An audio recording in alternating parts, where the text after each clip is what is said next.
कभी तप से, कभी प्रेम से, कभी आंसुओं से।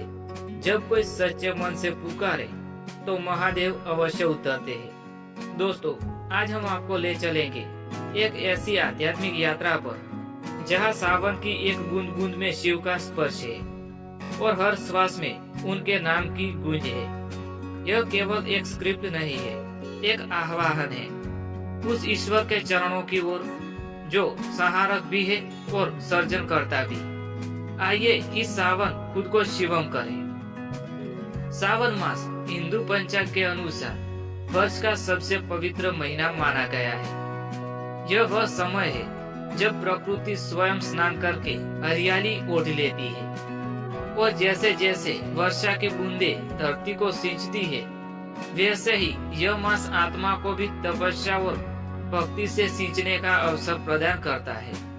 यह महादेव भोलेनाथ का प्रिय मास है। कहते हैं कि समुद्र मंथन के दौरान जब हलाहल विष निकला, तब भगवान शिव ने समस्त सृष्टि की रक्षा करने हेतु उसे अपने कंठ में धारण किया। तभी से उन्हें नीलकंठ कहा जाने लगा और इसी कारण से सावन मास में उनका पूजन अत्यंत ही फलदायक और कल्याणकारी माना जाता है। भगवान शिव केवल एक देवता नहीं है, वे संपूर्ण चेतना है। वे आदि है और अंत भी। वे योगी है, वे भोगी भी है। वे तांडव करते हैं पर सबसे शांत वही भी है। वे क्रोध में संहार करते हैं लेकिन प्रेम में सृष्टि की रक्षा करते हैं। उनका त्रिशूल केवल अस्त्र नहीं है, वह तीन गुणों सत्व, रजस और तमस का संतुलन करते हैं। उनका डमरू केवल नाद नहीं देता, वह सृष्टि की पहली ध्वनि ओम का आता है। शिव का प्रत्येक रूप, चाहे वह अर्धनारीश्वर हो या नटराज, एक जीवन का गहरा रहस्य बताता है। सावन में भगवान शिव की पूजा विशेष फलदायक मानी जाती है। इसमें जलाभिषेक, रुद्राभिषेक, महामृत्युंजय जाप, शिव चालीसा का पाठ और शिवलिंग पर बिल्व पत्र चढ़ाना अत्यंत पुण्यदायक होता है। जल चढ़ाना ये आत्म शुद्धि का प्रतीक है। बेलपत्र, 3 पत्ते त्रिगुणों का दर्शाती है। दूध, दही, घी, शहद यह सभी पंचामृत आत्मा की 5 वृत्तियों को शुद्ध करते हैं। रुद्राभिषेक जीवन में समस्त संकटों का अंत करता है। कहा जाता है कि जो सावन के हर सोमवार को उपवास रखकर भगवान शिव की सच्चे मन से पूजा करता है, उसे इच्छित फल प्राप्त होता है, चाहे वह विवाहित जीवन हो, संतान हो, स्वास्थ्य हो या आध्यात्मिक शांति हो। यह महीना केवल पूजा और व्रत तक सीमित नहीं होता है, बल्कि यह अपने भीतर झांकने का समय है। शिव साधना यानी आत्मा से शिव को पुकारना। हर दिन प्रातःकाल स्नान करके ओम नमो शिवाय का जाप करें।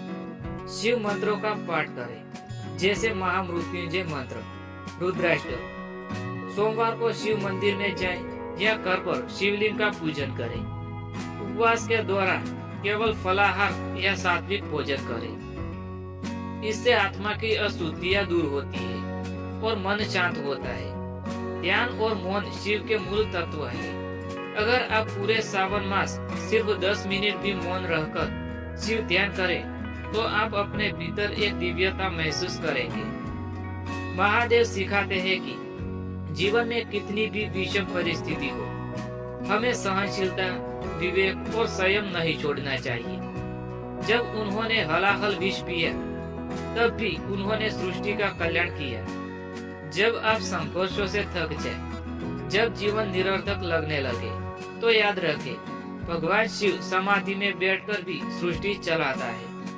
उनका एक संदेश है, जो खो गया उसकी चिंता मत करो, जो मिला है उसका सम्मान करो और जो आने वाला है उस पर विश्वास रखे, क्योंकि अगर तू मेरा है तो हर पल तेरा है।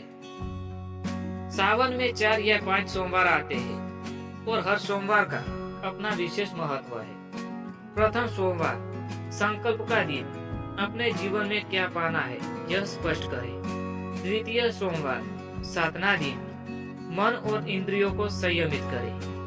तृतीय सोमवार समर्पण का दिन, अपने सभी कर्म, दुख, पीड़ा शिव को अर्पित करें। चतुर्थ सोमवार, शक्ति का दिन, शिव से आत्मबल और प्रेरणा प्राप्त करें।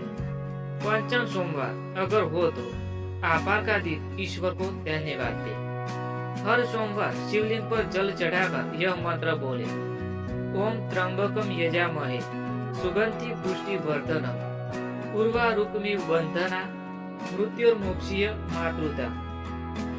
महादेव को बहुत साधारण सी चीजें पसंद है, बेलपत्र, जल, धूप, भक्ति और सच्चा प्रेम। वे बाहरी आडंबर नहीं है, अंतर की सच्चाई देखते हैं। अगर आपकी आंखों से एक सच्चा आंसू भी उनके नाम पर गिरे तो वे तुरंत सुन लेते हैं। उनकी भक्ति का अर्थ है अपने भीतर के विष को पहचानना और उसे शिव को अर्पण कर देना। सावन केवल एक मौसम नहीं है, बल्कि आत्मा के वर्षा ऋतु का समय है। यह समय है अपने भीतर के सूखेपन को भक्ति की वर्षा में सींच लेने का। इस सावन केवल पूजा न करें, बल्कि शिव को जीवन में उतारे, उनके जैसे बने, सहज, सरल, शांत, गंभीर, समर्पित और प्रेममय बने। जब तुम रोते हो, शिव तुम्हें अपने आपा मंडल में समेट लेता है। जब तुम मौन हो जाते हो, शिव तुम्हारी आत्मा से संवाद करता है। और जब तुम शिवम हो जाते हो, तब तुम और शिव अलग नहीं रहते हैं। अगर इस सावन में आपने भी शिव को अपने हृदय में अनुभव किया है, तो इस वीडियो को शेयर करें, किसी एक ऐसे इंसान तक पहुंचे जिसे शिव की ऊर्जा की सबसे ज्यादा जरूरत है। और याद रखें, शिव केवल मंदिरों में नहीं, वे हर समय उस हृदय में बसते हैं जहाँ प्रेम है, जहाँ त्याग है और जहाँ श्रद्धा है।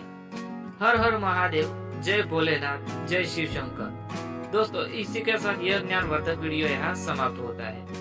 मैं उम्मीद करता हूँ कि आपको पसंद आया होगा। अगर पसंद आया हो तो वीडियो को लाइक करें, शेयर करें और चैनल को सब्सक्राइब करना ना भूलें। तब तक के लिए जय श्री कृष्ण।